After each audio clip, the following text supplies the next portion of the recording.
Welcome to Solo, the single person's guide to a remarkable life. Your host, a behavioral scientist and bachelor, talks to leading experts and successful singles about living solo and living well. Travel more, make things, sleep in when you want to. Here's the playbook for the person who is unapologetically unattached. Now, please welcome Dr. Peter McGraw. Welcome back. As you know by now, I've launched my new book, Shtick to Business, right in the middle of the pandemic. With the book promotion slowing down, I'm turning more attention to focus on solo. Do you want to help with the podcast?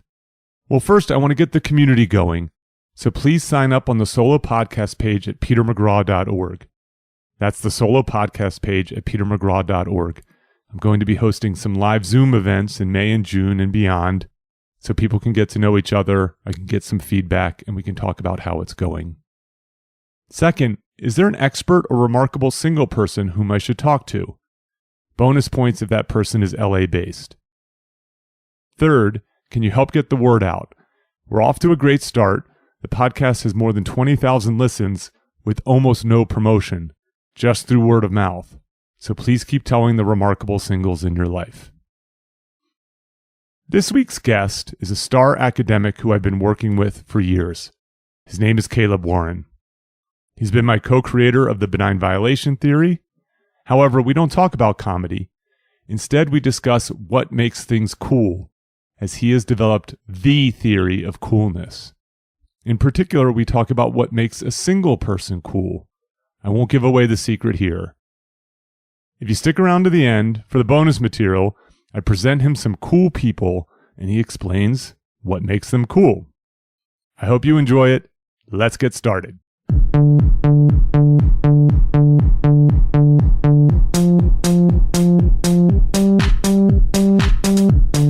Welcome to Solo, the single person's guide to a remarkable life. I'm Peter McGraw. Today's guest is Caleb Warren. Caleb thinks, writes, and sometimes teaches as an associate professor in the marketing department at the University of Arizona. Caleb teaches consumer behavior and digital marketing, but he is most interested in explaining why and when people respond positively to behaviors that part from the norm. In his spare time, he writes and performs songs about townies and the boys and girls who party with them. Welcome, Caleb. Thanks for having me here. So, the listeners should know this, that you and I have a long relationship dating back to 15 years now. 15 years. 15 years this summer. You look exactly the same. I look 15 years older. You were a graduate student at the University of Colorado, and we ended up doing what has turned into a long-standing research project on what makes things funny. Yes. And Caleb is the co-creator of the benign violation theory, and nowadays is really the intellectual lead and force behind any paper that I've been publishing in academia. And you're the reason it's known anywhere outside of academia. That's a good, we complement each other well. But we're not here to talk about humor. We're here to talk about something that Caleb has done that has been a little bit under the radar, I think, unfortunately, but is equally important and interesting. And that is his research on coolness. Hence the title of this podcast, at least tentative title of this podcast, Are Single People Cool? So let's step back for a second, and could you just give the listeners a little bit of an idea of how you really have carved out this niche in academia about people's positive responses to non-normative behavior?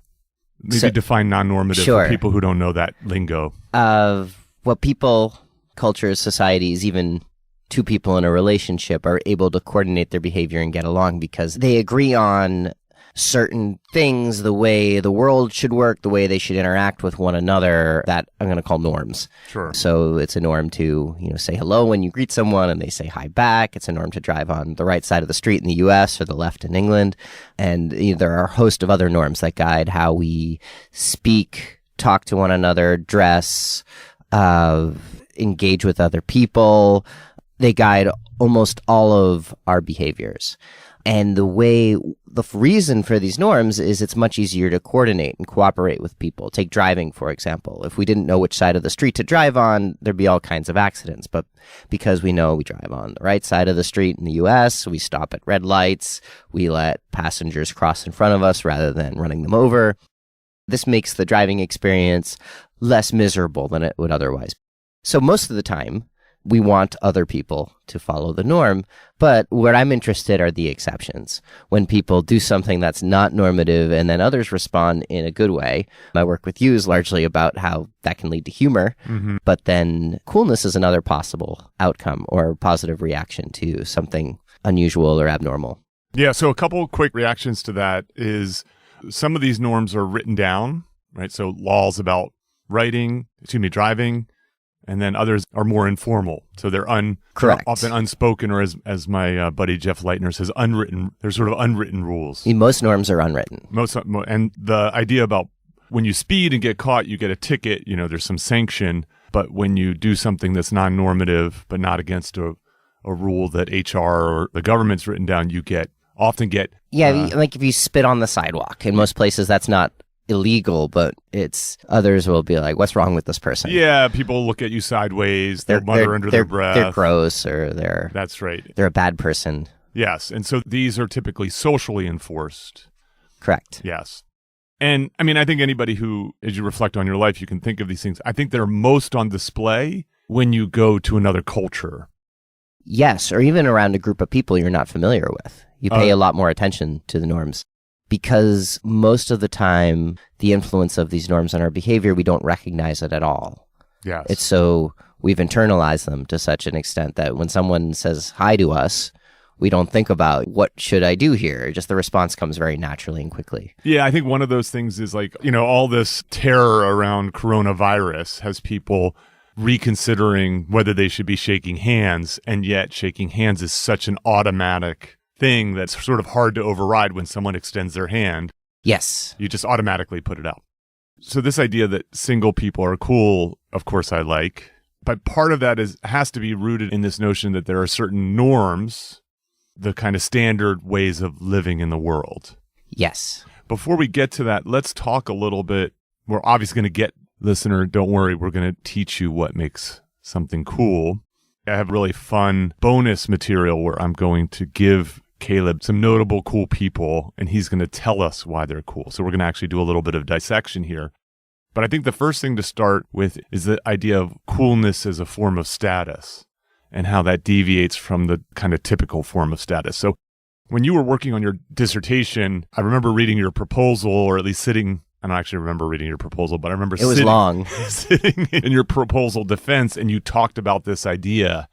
I just love when this happens, when someone says something and you just immediately go, oh, yes, I see that, but I never knew that before. It's the best part of learning when something gets told to you and it seems self-evident. So if you could recreate that magic for me, I'd appreciate it. I'll do my best. Okay. The original idea with the dissertation, there are two ideas, and they're not all that closely connected. So the one Pete is talking about now is how cool is an alternative form of social status. When I read about social status as both an undergraduate and a graduate student, it was often talked about as people become high status and it was usually defined the same as social class, by having money, by having a job that offers lots of prestige, by having education, and basically following the norms of a society. What people might call SES, or socioeconomic status. Mm-hmm. So socioeconomic status would be income, occupational prestige, and education in most measures. But what struck me about coolness, one of the things is people appear to be very high status, and a lot of times these are celebrities or cultural icons, but through a different means. A lot of times it wasn't because they were educated or had what would be, by traditional standards, a prestigious job or money. It was because they were sort of carving their own path, doing something different. And the original idea I had was that people could become high status by being cool, and they would become cool by, rather than following the norms, doing their own thing, be showing that they're autonomous from from the norm. I didn't end up testing that idea very much, but Silvia Bellezza and her colleagues did a very similar thing a few years later and found good support for, they call it the red sneakers effect. Mm-hmm. When a professor goes in front of a university class wearing red sneakers rather than your more normative black dress shoes. Or business shoes. Right. Yes. The students infer that that person has higher status. And they showed this also at one of the studies. They go to an academic conference in code who's dressed poorly, like jeans, t-shirt, as opposed to formal attire. And they find that the people who, there is a real correlation there. The people who have higher status are the ones who are flouting the norms, going against the conventions, wearing, more likely to wear t-shirts, jeans, that sort of thing. Yeah, so I like that idea in part because one of the neat things about it is you're seeing this, I think, in a little bit more than ever now in the digital age, because if you're young, there's this alternative path. I mean, it doesn't have to be young, but oftentimes when you're young, there's this alternative path to status because getting education, getting a prestigious job takes time, effort, it's deliberate, and often doesn't happen until your middle age. But young people can do it with Instagram.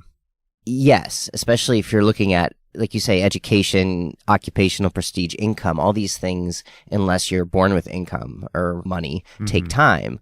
Whereas coolness, on the other hand, is quicker in that if you do something different or show that you're someone who doesn't follow the norms and you're able to do that in a way that people don't just think you're a freak, then that will seem cool. And that can be fairly quick if, wearing an interesting new fashion or coming up with music that people haven't heard before or some crazy idea that others see and are like, oh yeah, that's great. All those things can make a person cool relatively quickly.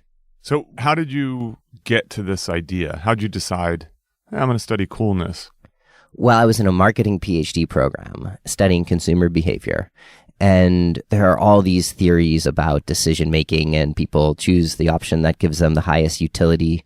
There was information processing theories too that talk about attitudes and things like that. But when I looked around me and both my friends and even my own behavior, it seemed like a lot of the times we were listening to music or buying products, not because we thought they gave us a lot of utility, but because we thought they were cool. Yeah, and utility is just an economist way of saying a high degree of satisfaction. Yeah, it's a generic form for use. I mean, it comes from usefulness, right? Mm-hmm. But whereas coolness is much more about symbolic value. Mm-hmm. So let's get to the sort of punchline, so to speak. You didn't just develop a theory, you did a bunch of tests on this stuff. So what is it that makes something, someone, and it's typically someone, No, cool? Well, it can be a person, it can be a behavior, it can be a product or a brand, especially because people... Or a category of people. Or, yes, or a group of people. Yes. Like single people. Although, as we'll see, I'm going to just foreshadow this. Not all single people are cool. So no, I mean, I hate to let you folks down. not all of any group of people are cool, but some groups on average are cooler than others. Yes. So the theory, when I started, I was thinking like, oh, just being different, being rebellious, being autonomous is cool. But most of the time it's not. If I were to just start driving my car on the wrong side of the street, people would not think that was cool. No one's like, that dude is super cool. Right. They'd be like, let's check him into the mental institution. Like, that guy's an asshole. Yeah. So where this ended up going, and there were actually a lot of writers who said that the way to become cool was to be different or unique or rebellious. And when I started testing this with experiments, for example, I would have a brand that would go to, some small company would go to like an industry convention and behave like hooligans. And then I'd see like, how cool do people think this company is? And they didn't. They thought they were very uncool. Mm-hmm. And it wasn't until I realized that the autonomy, the norm divergence needs to be really well calibrated. You can't just be indiscriminately breaking rules. You need to break the rules that people think are okay to break. So it's about being different or showing that you're autonomous, but in a way that the audience who's evaluating you thinks is appropriate. So that means the simplest version is being different in a good way as opposed to being different in a bad way. It can also be a little more complicated than that. Like you can simply, just by being different or showing that you're not following others, as long as people see some sort of potential value or opportunity, rather than seeing what you're doing as being harmful, disrupting the social order that you care about. Now, this is more complicated because a lot of times we're in groups. There's all these different social orders. There are different subcultures within a culture, and they all have their own set of norms. So if I'm in a punk subculture, then breaking the punk norms might not be cool, but breaking mainstream norms tends to be seen as cool. Okay, so let's. To those punks. I want to recap a few of these things just because I think for the average person, almost everyone who's listening, this is like a brand new idea. Okay. So first of all, Caleb is going to use a bunch of music examples because he's a musician and has, in my opinion, some of the best taste in music that I know, in part because he regularly feeds me musicians to listen to and I like them. So, okay, so I like this idea that what makes something cool is this idea of, yes, there's some rebelliousness, there's some deviance, there's some non-normative behavior, but the rules that are being broken are the ones that in some way are okay to break. Yes. And the breaking may be connected ideally to something that's potentially valuable or good. Correct. Okay. But the problem with that, especially if you're trying to be cool versus sort of unintentionally cool, is that these norms are based upon the group that you're part of, the culture that you're part of. There's a lot of nuance. So rules differ between groups of people. And so if I'm hearing you correctly, then the very same behavior can be seen as cool from one group of people, but not cool from another group of people, and completely like deviant and wrong from yet another group of people. Absolutely. And that's one of the tricky parts about being cool. It's really hard to be cool to everyone at once because it's not just people have totally different sets of norms. Sometimes people understand the same set of norms, but have a different level of tolerance they'll have different opinions about how essential or valuable those norms are. Yeah, so this is reminiscent of the work that we've done in humor, which is that the same joke can make one person laugh, another person yawn, and yet another person, pound their fist on the table in anger. Correct. Okay, so before I ask this question, what else should the listeners know or understand about this theory? So it can apply to, again, like people, behaviors, brands, products, trends, and it depends on whether the object we're talking about. So a person is seen as following the norm, and if not, whether that deviation seems appropriate in that it's good, it's valuable, it's something that's another possibility that might at least not totally disrupt the social order. So let's talk through some examples. Yes. Just because I think it'll help drive home these points. So let's start with something musical. Okay. How about someone like Bob Dylan, who in the early 60s, he started doing folk music with largely somewhat rebellious social messages. He was writing anti-war songs, and this was very much at the beginning of the 60s counterculture. So there was a whole movement of people who were against a lot of what mainstream politicians and the ideal of like sort of this cookie cutter suburb family that commutes into some big corporate office and just is trying to make money. A lot of his messages were against that, but in a way that a growing generation of people saw as valuable. Like, we don't think we should be going to war all the time. And Dylan's music represented that. And a song like Masters of War or The Times They Are A-Changing helped illustrate some of these countercultural ideals. And then what happened is that this folk scene became sort of normal. I see, yes. And what did Dylan do? He switched to rock and roll. Dylan went electric. And yeah, Dylan went electric, and that seemed very uncool. Which means he started playing electric guitar. He started playing electric guitar. He started playing rock songs. The lyrics became less overtly political, and this turned off a lot of his initial supporters. They went crazy. They were so pissed off. For them, this behavior these norm deviations didn't seem appropriate. But for a whole other audience, where they were not heavily invested in folk music or these political messages, it seemed very cool. And it helped move rock and roll in a very different direction. And throughout his career, Dylan, whenever he started to get pigeonholed as this type of person, or sort of culture's changed to catch up with him, he's often pivoted. And that's helped him maintain a cool image throughout. I mean, in the 90s, when he was starting to be in history textbooks and seen as this emblem of the counterculture, what did Dylan do? He started appearing in advertisements. He's always showing, like, I am not going to be who you want me to be.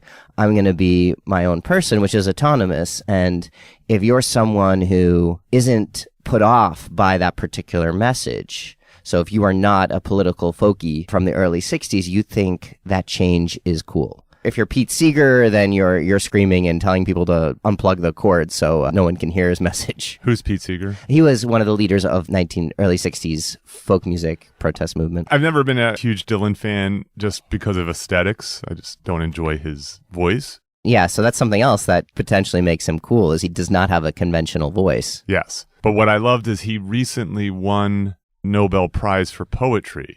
Is Nobel? Yeah, I think it's Nobel. Yes. And they wanted to give him the prize, and they couldn't track him down.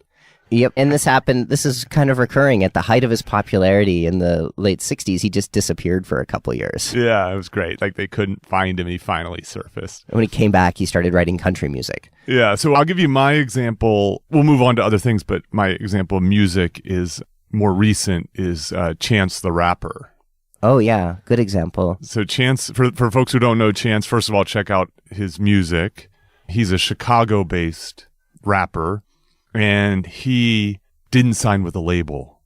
So the typical kind of grassroots sort of rapper gain stardom is making mixtapes and kind of selling them out of the back of your car, and then you get discovered, and then you get signed by a big label, and then stardom ensues. But Chance has resisted that, has found this alternative way to get his music out, often by having other very, very big names complement his work, appear in his songs, and so on, but has allowed him to stay away from the kind of mainstream industry.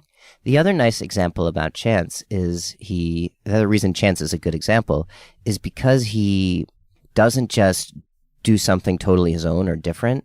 He's helped grow a community or subculture of like-minded artists and just people in Chicago who don't want that more corporate cookie-cutter hip-hop.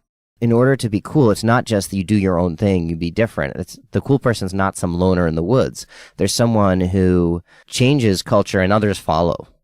So Chance is also a good example of that. Yes. Okay, so I'm going to put forth and ask you about a different type of cool person. Not a cool person, a cool category of person. So rather than an individual per se. And that is the anti-hero. Okay. So I'm obsessed with anti-heroes. I recently had Anthony Jeselnik on my other podcast on I'm Not Joking. And Anthony described himself as having this sort of villain persona. And I corrected him, at least in my opinion, I corrected him. I said, no, you're not a villain. You're not seeking to do evil. You're an anti-hero. It's my belief that the best television these days is focused on anti-heroes, not heroes or arguably ever. Probably ever. Yeah, I agree. There's something really compelling about anti-heroes. So I'm going to give a definition of an anti-hero and see, you can tell me if it gels with the way you think about that. This is from Writer's Digest. An anti-hero is a protagonist who typically lacks the traditional traits and qualities of a hero, such as trustworthiness, courage, and honesty. If he or she were assigned a color, it would be gray.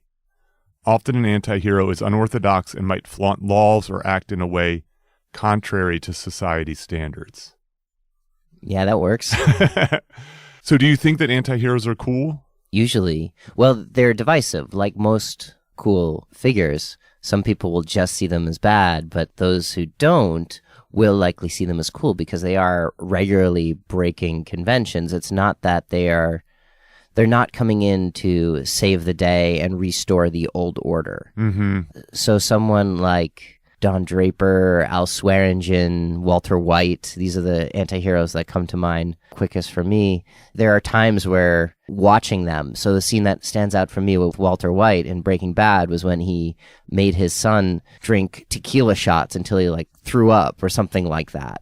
And you're just like, what is wrong with this person? But other times when his law-breaking behavior is targeting evil drug cartels and taking them down, you find yourself rooting for him and wanting him to win, and that's when he seems the most cool. It's sort of when those deviant behaviors are seen as having possibly a good ends, or at least pointing towards an interesting possibility.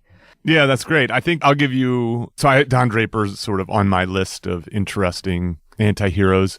So one that I really like is... I'm not much into the Marvel Universe, but I really like Deadpool. Uh-huh. Right? Deadpool sort of starts, he's like, I'm no hero. And so, well, he's super cheeky and funny, but he also does good while also doing bad. So he doesn't fit the normal X-Men, very like angelic kind of... He's not Captain America. That's right. He's not just purely a do-gooder. And so Selena Meyer in Veep has that element.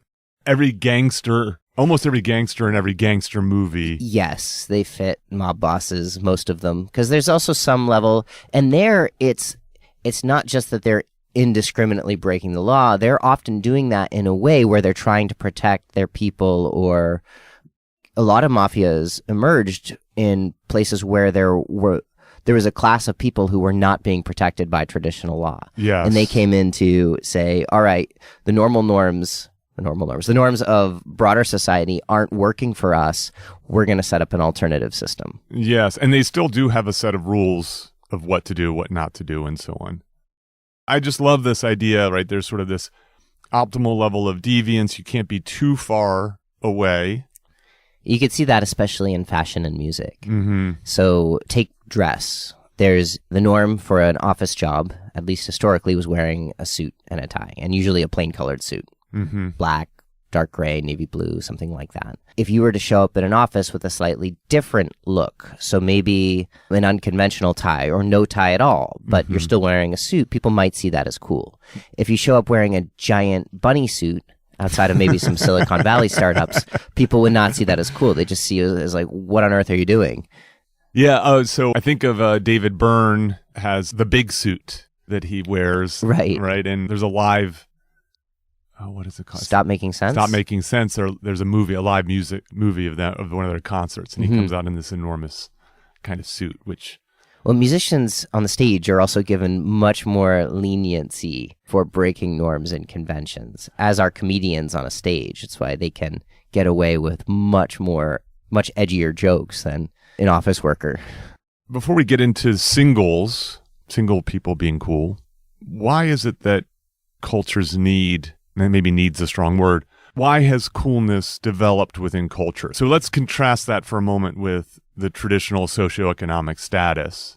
And maybe start there with what are the theories about why socioeconomic status is important within most cultures in the world, and then why this sort of alternative path to high status has developed. Okay, so some of this... It's super easy question. Some of this is my view, and some of this is established, and I'm not going to take the time to be specific about what's what. That's fine. So I'll just give this a shot. You're here as the expert. Okay, and it's not peer-reviewed. So status is a way to reward people who are seen as contributing more to the group. And in small groups where everybody knows each other, it's based on past behaviors and reputations, what people have given back, both because they're more able to contribute more. Maybe they bring in the biggest game in a hunt. Mm-hmm. It's not just they're able to bring in the biggest game, they then distribute those rewards to others, and that helps buy them status. Okay. As the values, first off, as society grows larger and you stop knowing people individually, based on their reputation, you need to use other signals for what someone's status is. And then it starts to depend on the values or ideological system of the larger culture. In medieval Europe, where it was more of a feudal system with Christianity at the top, God was at the top of the status chain. And then the people who were seen as closest to God, the lords, the kings, the clergy were next, and so on down the line. With the Industrial Revolution, money became a lot more important. Mm-hmm. And the people who were seen as being able to generate the most wealth were the ones that were started to seem highest status. And what's happened in the last 30, 40, 50 years with this sort of creative revolution and digital revolution and knowledge economy is that ideas and new ideas, different ideas have started to become more important. And I think coolness is sort of the status system that supports, that motivates people to think differently and behave differently, that helps lead to a term that's often used, creative destruction, innovation, sort of these behaviors that are counter-normative, but that society now values. All right, that all makes sense to me.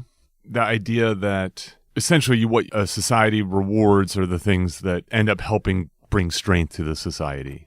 Yes. Right. And help it grow. I mean, it's easy to see in small groups. So who has the most status on the Lakers? Mm-hmm. Like LeBron James and maybe Anthony Davis, the ones who are seen as contributing the most to them. Yes. To that team. To make it more successful in their goal to win basketball games. Yes. When you start looking at society at a much larger level, then the goal is a little bit less clear. It's more like, what values do you have for society? And then the people who I think best embody those values are seen as having higher status. But when those values are about making change, being different, being innovative, then the people who embody those values are the ones who are breaking rules, but in a way that others see as valuable. So that's where the coolness comes in. Yeah, so this is the idea, like entrepreneurs have suddenly become cool. I think entrepreneurs have always been cool. It's just nobody valued that coolness or even that innovation as much in the past. Okay, that's fair. Yeah, so you think about, Silicon Valley is the major case study. In order to make, especially, these technologies that have these huge disruptive effects, you really need to fundamentally be thinking about the marketplace and the world differently. Right. And if you look at places where coolness holds the most sway, fashion, music, the arts, technology, these are all places where change is seen as desirable. Valued. Where you can't just keep repeating the same thing that happened last year or happened 10 years ago. Right. There's a reason that coolness is valued more in these things than in accounting. Indeed. Okay, so let's get to the kind of meat of this idea. So I think the lesson in coolness and this idea of coolness as an alternative status and thinking about people in music and technology and beyond, how they have these particular qualities and behaviors that give them rise in status. And then sometimes, ironically, then give them more traditional status. Right. I mean, once you have one form of status, you can often trade it off for another. Yes. Sociologists have been talking about that for a while. Yeah. People will basically pay you to come to their party. Right. Bordeaux talks about it as a trade-off between financial capital and cultural capital. You can buy or social capital. You can buy friends with money, and if you have friends, you can get money from them. Yeah, I mean, this is two different forms of status that you can basically exchange for one another. And as I was alluding to earlier, with these sort of Instagram influencers, because of your cool behavior, you now have... They can use it to cash out. 500,000 people who follow you, and then suddenly people will pay you to promote their ideas or their products. Absolutely. Or if you're a cool band, then you can sell out a music theater and make money that way. Yes. Okay, so let's talk about single people. All right. For a moment. So I had never really thought about this until I approached you about being on this podcast. I just thought it'd be fun to talk about coolness. I think it's one of the ideas of this podcast is for people to kind of stretch themselves and to learn to think differently. Because if you're going to walk a solo path for now or forever, and you're going to do it in a positive fashion, that's what I want people inspired to do, then thinking about the world differently is going to be beneficial, whether it's related or not. Because you're living a different lifestyle and being comfortable living a different lifestyle. As long as the norms are saying you should be married and you should have a family, then being solo is going to show autonomy, at least at a certain point in life when the norm is to be in a family or not be solo. Yes, right. So it has to be the case then that... All right, so let's step back for a second. So the norm certainly is, in the United States at least, that you should get married and you should have children. At least that's reflected in the base rates of people getting married and having children, how high that is. But what it also, and so not doing that. Also in the questions you get from parents, older relatives, just other people there's often that assumption. Absolutely. Yeah. So it's not even just the demographics of it all, the statistics of it all, but it's the nature of the inquiries that you get. It's the fact that being married with children is built into policies, into rules, and into kind of everyday life. Correct. Like a lot of times it's just assumed that the unit of analysis for politics is the family. Indeed. Okay, but then if we were kind of to look back and sort of reverse engineer this based upon your theory, then there has to be sort of a sweet spot in terms of the okayness of violating this normative structure. So I'll give you an example of this, or do you want to say something? I have a question. Sure. So a lot of times when I'm talking about you need to diverge from the norm a little bit, there's a continuum. With being solo versus being, say, married, it seems more like a dichotomy. Yes, categorical. That's right. So what's the difference between very solo versus just a little bit? No, I'm not. I'm keeping the idea of being single constant, and I'm changing the strength of the norm of being married in this example. Okay. Or in the way I'm thinking about this. Okay, go on. What I'm suggesting is that we are starting to enter a time where the okayness of deviating from that has increased. Absolutely. Yes. I mean, it's part of why I believe this podcast is timely. So when you go back, like we go back to the 50s, if we go back to Dylan's time, 60s, that was starting to crack. Well, if you look at the early seasons of Mad Men, there was one woman in the neighborhood who was divorced, and she was looked at as such a pariah, and like, I can't believe this person by the other women in the neighborhood. She must be so embarrassed Exactly. to show up without a husband. I saw her walking by herself on the street, and they did not see it as appropriate, and they were terrified that they themselves might end up in that situation. And by the end, almost everybody's divorced. Right. And even then, the show ends in the early 70s, and by then that stigma had been lifted a lot. Yes. So when I was doing a bunch of research as I was approaching this project, when it was back and was my secret project, I was reading about these bachelor taxes that governments would impose. So if you were a single man of a certain age, you had to pay essentially a fine. It was called a tax, but you had to pay extra money because you weren't married. And what was fascinating is that while governments appreciated single men in particular times, like if there's a war, they love single men, right? It's great to send single men off to war. Or if you need to conquer a frontier, great, send the single men out there. But once the war was over, or once the frontier was conquered, you didn't want these single men running amok. Look at executives or entrepreneurs or people who are expected to work 80, 100 hours a week, whether they're men or women.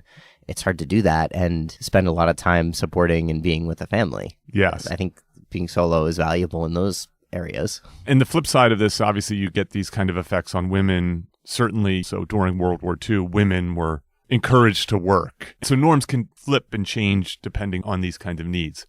But there's a really great book called Spinster that I like a lot by Kate Bollock, who I'll have it on this podcast at some point. We're trying to coordinate.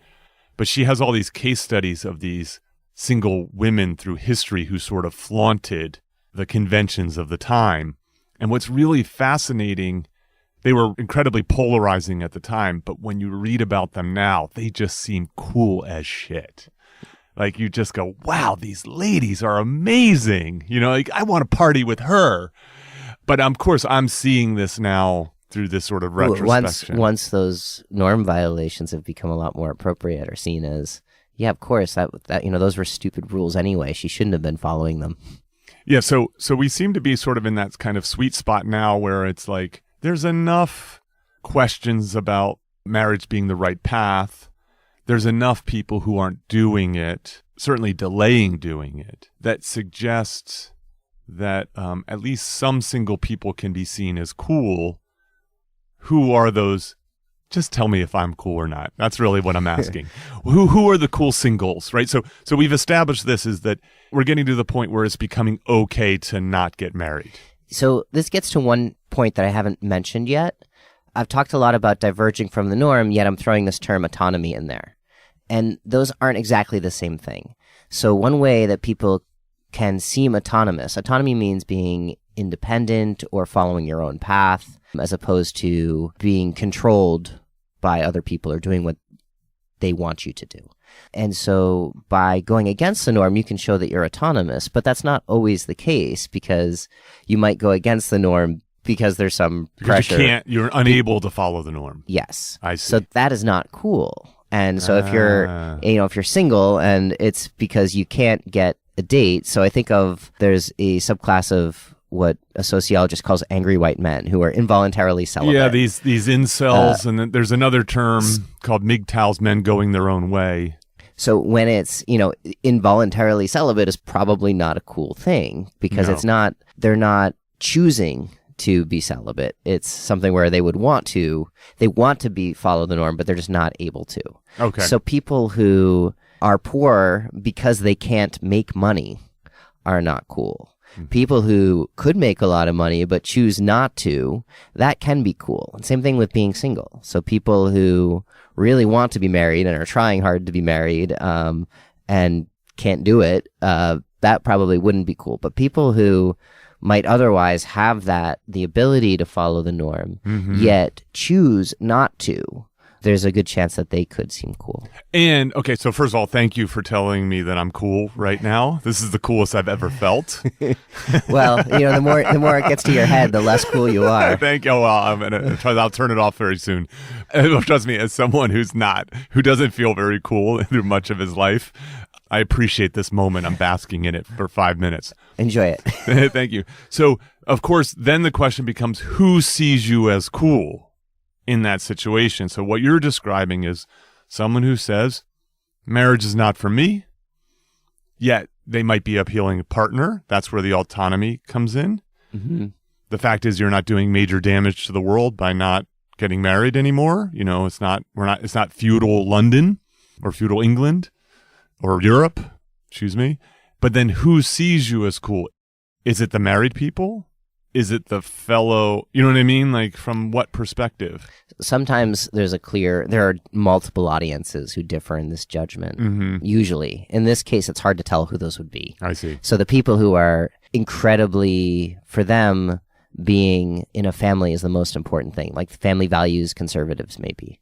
For them, it wouldn't be cool because it doesn't seem appropriate. For them, of course. It is threatening. It is threatening. Yes. Marriage is the ultimate end goal they view for individuals, and anyone who doesn't follow that, aside from maybe if they're Catholic priests, that would seem like not appropriate. I see. It's an affront to their important values. And then for other people, maybe younger people in their 20s or teens, who for them marriage is, somebody can do it, somebody cannot. It might not have any bearing on whether a person's cool or not, because for them it's not normative to be one or the other. But for it's hard to be a young single cool because you're young and single, because you're not really breaking a norm, because people when they're young. So youth culture is interesting because there are always two sets of norms. There's the norms associated with the young. Yes. And there are also the norms associated with the adults who are often seen mainstream. So a lot of times what I've read about with teens and high schools is the way kids become cool in high school is by conforming to others. And I think that's not totally true. They're conforming to the teen norms, but a lot of times those norms are the opposite of what the adults want or do or say. It's a little more nuanced than they're following norms versus they're breaking them. Okay, so is this fair to say the cool single person is there at least partially by way of choice? Secondly, kind of owns it, is comfortable with it. Absolutely. Yeah. Is there a third element to it? Well, all of these other things that we've been talking about, where being single or being married, people vary dramatically in how cool or uncool they are, depending on to what extent they stick to mainstream norms, to their ability to go against them in a way that others see as interesting or valuable.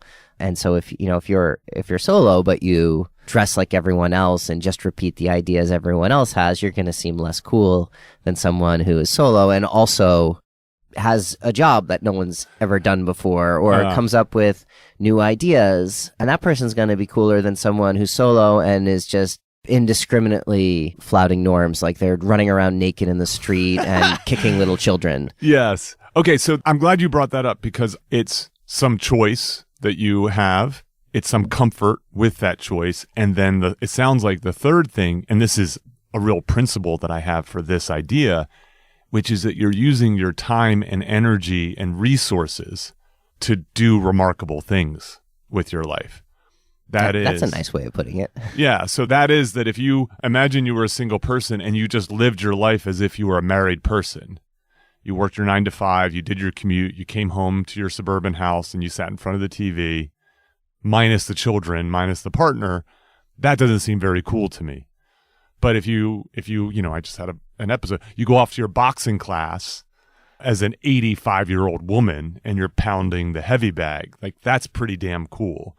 Or you're making art, or you're starting a business, or you're traveling to Indonesia to work on the service project. Like, absolutely. I think there's potential for solo people to be a lot more cool because they have the freedom, yes, the autonomy to engage in way more counter-normative or unusual or, like you say, remarkable and interesting behaviors. Yes, that's great. Okay, so before we wrap up and get to the bonus material, I have one listener question that's actually based on coolness. So this is from Beverly. Beverly says, if in general, beyond my singleness, I want to be cool, what can I do? You need to know your culture and your audience. So first off, you need to know what's normal and what's not. Okay. And then you need to figure out which of these norms you can break without coming across as a total freak or someone who's harmful. So a lot of times, fashion's one of the easier ways to do this because there are set norms and trends that you can look at what most people are wearing. At the same time, in most settings, other people don't have really strong beliefs about everybody has to be wearing black today. Mm-hmm. And so a lot of times, one of the easier ways to do it is if wear something different than others, but it needs to be in a way that looks good. Yes. So it has to be okay. It can't just be sloppy. Yes. Like I can wear a different type of clothing by, I don't know, wearing a shirt that smells like vomit and is totally stained. And that won't be cool, even though it's counternormative. Okay, so hey Beverly, don't wear any vomit stained clothing, okay? Right, but do try to wear something that's different. Yeah, okay. So another misconception is that people become cool by not showing their emotions. Being disaffected. Yeah, sort of appearing still, emotionless. Cool often means not showing emotion, but that's not true. Oh wait, hold on. That's like the what's the dude? Well, James Dean and Miles Davis. People who've written about this thing, they say that they become cool by hiding their emotions. Okay. That's not why they were cool. They were cool because they were breaking all kinds of norms in very interesting ways. James Dean was, on top of being very good looking, redefining what it meant to be an actor, and a lot of times his roles were highly rebellious. Miles Davis was breaking all sorts of rules with his music in a way that people found really interesting.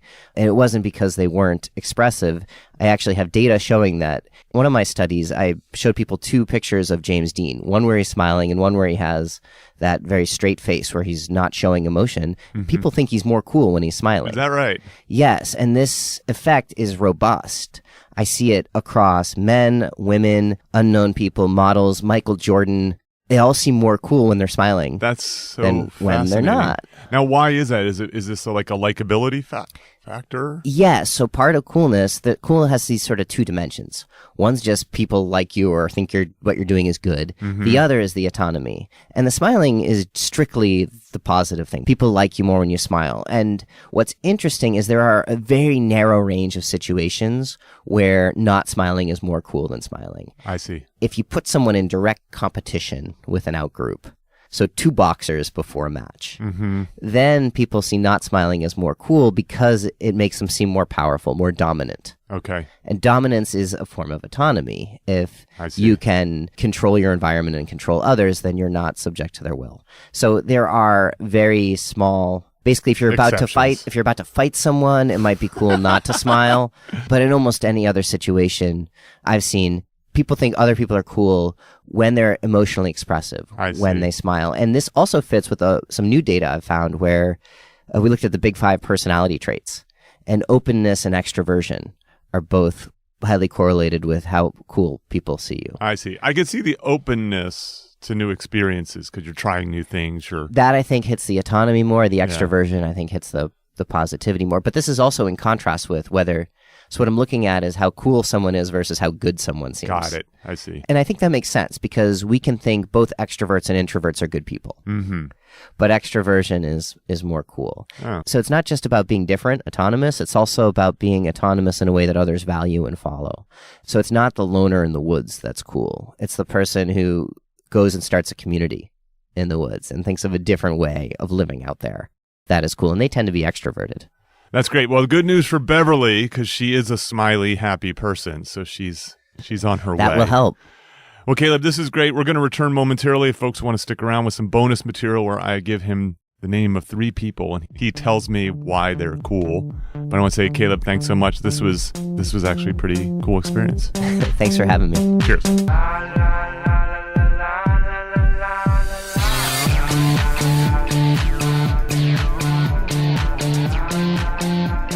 Okay, we're back with a short bit of bonus material. And as I promised, I'm going to ask Caleb why these people are cool. So I came up with this list from 3 different areas. These are all people I think are cool, but I'm not exactly sure why. Well, now I'm starting to become sure why, but before when I wrote them down, I had no idea. All right, so the first one is Muhammad Ali.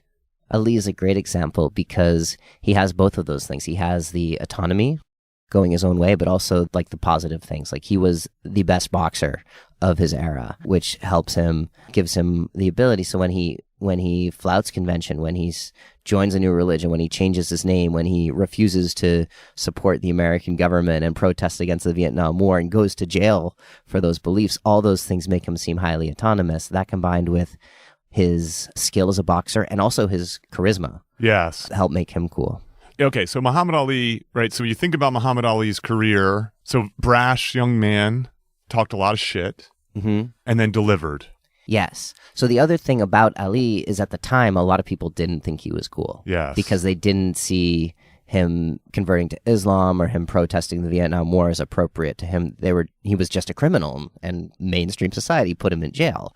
But over time, as people realized, hey, this war wasn't such a good thing and black people have gotten poor treatment from society for a long time, and he spoke out against that too, his deviance, his autonomy started to seem more appropriate, and it's made him even cooler as time has gone on. As time has gone on. Yeah, that's right. I mean, he was much more divisive, and now he's seen almost as universally being cool. Indeed, yes. Okay, that's a good one.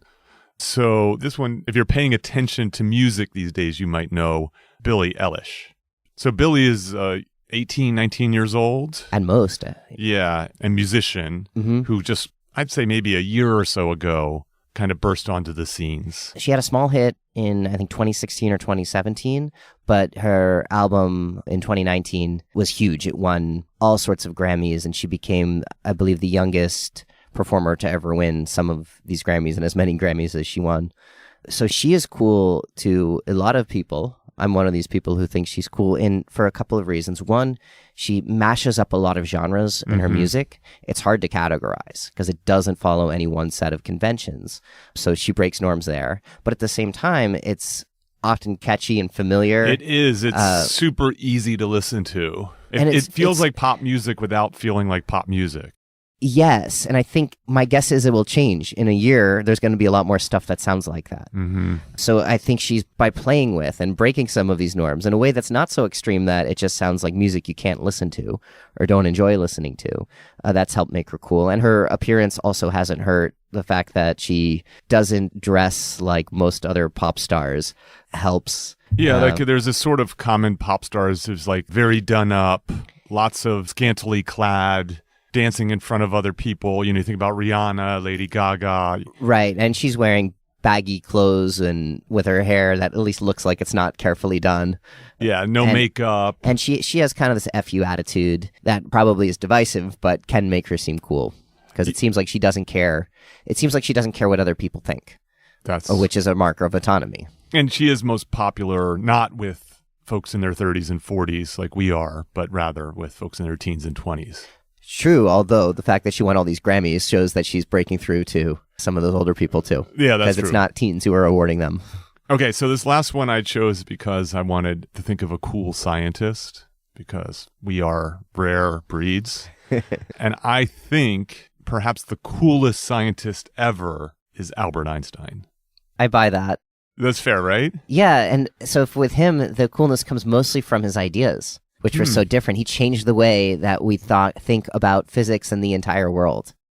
And then also once he became famous, he sort of had this quirky scientist vibe, and people would come up to him and recognize him, and he'd say, "Oh, pardon me, people, I'm always mistaken for Professor Einstein." Like he kind of played it off. And there's that iconic image with his very expressive, quirky face. And sticking his tongue out. Yeah, sticking his tongue out, yeah. Where he's not posing in sort of the way you would expect a serious scientist to look. So the combination, I think mostly it's about him changing the way we think about the world. But physics was being done a certain way and thought of it in a certain way for so long. Right. I mean, Newtonian physics had dominated for, I think, 200 years, if not more.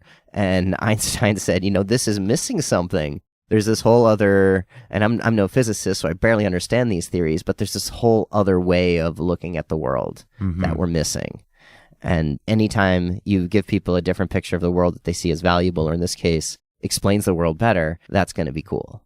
And then again, it helps that a lot of times scientists will, even if they are able to come up with that intellectual breakthrough, will not seem cool in their personal lives because they take themselves too seriously, or they seem stuck up or regal or something like that. And Einstein, I think, also had a personality where he didn't seem too full of himself, and that helped him seem cool too. Yeah. I mean, if you go back to the study that you talked about earlier, Einstein's hair is his red sneakers.